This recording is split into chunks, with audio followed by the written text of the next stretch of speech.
Starring Entertainment. Hello po. Hello po. Right now po, hindi pa po ako nakagawa ng mga plano at all kasi punong-puno rin po yung schedule. Hindi ko po expected talaga na ganito yung mangyayari. Pero pag kumalma na po lahat, gusto ko rin po mag-take ng time po magpahinga. And syempre, planuhin ng maayos kung saan ako sasali mga competitions para makapag-prepare po ako ng maayos and healthy.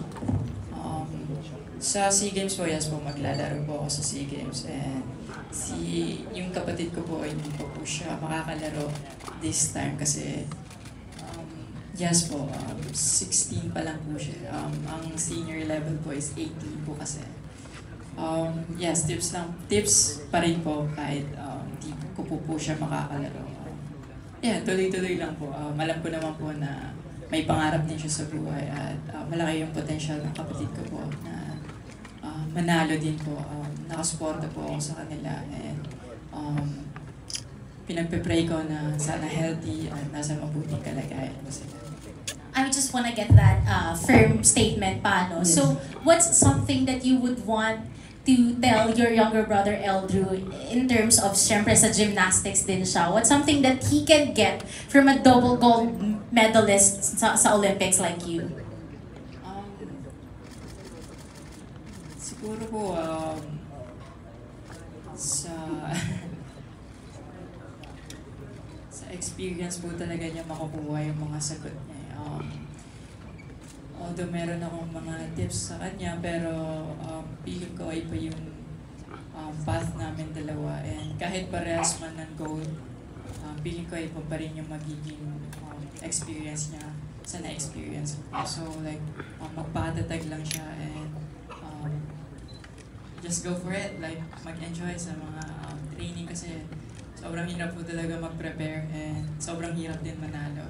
Hindi po talaga madaling proseso yung gusto niyang tahahakin. And ganun din po nangyari sa akin. And I'm really grateful na hindi ako bumitaw and nagtuloy-tuloy po ako.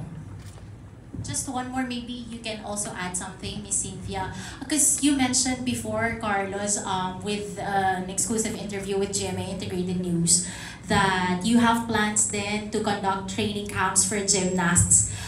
Kumusta po yung plano on that? We just want to recall that plan. Good afternoon. Thank you very much for that very nice question. Gymnastics Association of the Philippines has big plans for gymnastics. We have want to go to the LA 2028 Olympics with the team, and he will be leading the team. Of course, the team is composed of 4 athletes and 1 reserve. So we really have to train these other 3 so that we can win as a team. And he wants to win the gold medal for all around. When he says all around, that means the 6 apparatus, and that's very, very difficult. So he'll be training very hard. I just pray that he doesn't get injured, because once you get injured, it's very difficult. So that's our prayer, that he doesn't get injured. And we have big plans. We're gonna get a lot of coaches from other places, and we're going to be sending him to training camps all over wherever is like England and Korea and Japan and all those places, and that's when they get more experience. So your money will go a long way, sir. The money. Thank you. We have additional questions from Manila Standard. Where's our friend from Manila Standard? I think we have it here.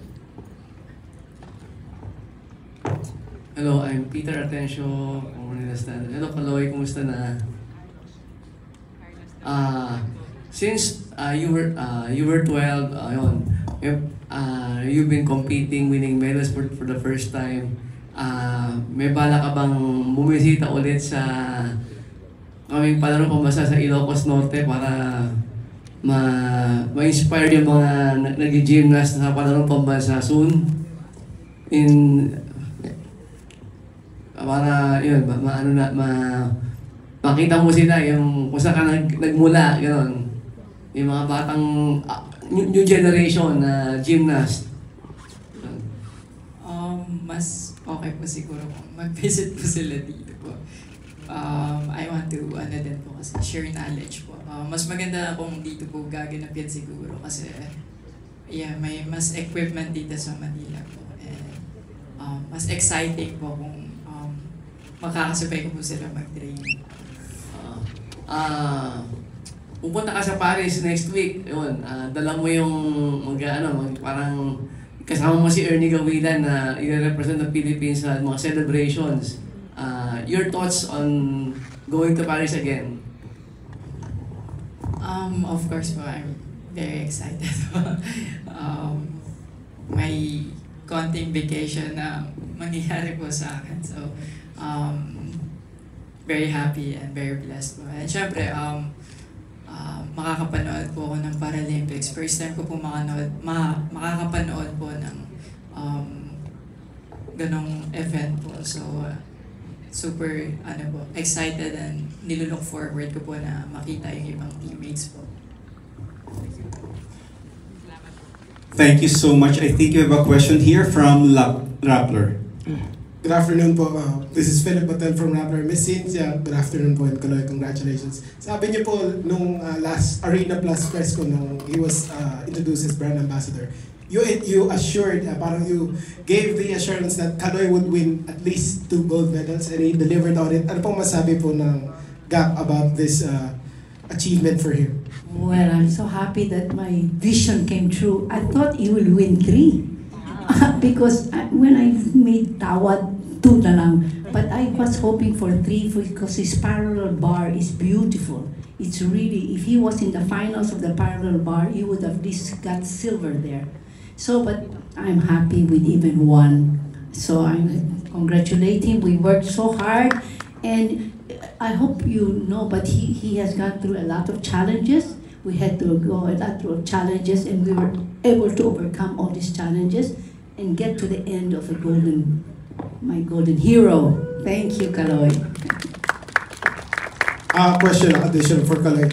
Kasi may napanood akong documentary kahapon, yung talking about your lead up to the Olympics, yung comparing to from Tokyo to Paris, marami kang napagdaan ng pagpapatibay ba ng isip, yung mental state.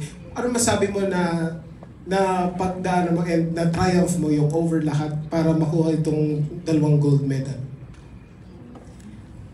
Worth it po lahat ng mga challenges na binigay sa akin ng Lord. And super grateful po ako na binigyan niya ako ng ganong opportunity na ma-challenge din yung sarili ko. At syempre maalagaan yung mental health din yung sarili ko. Nagpapasalamat din ako kay Lord talaga po na binigyan niya ako ng mga taong magmamahal sa akin at susuportahan ako sa mga ganong events sa buhay ko. Kaya sobrang worth it po talaga na napagdaanan ko yun. Hindi ako sumuko.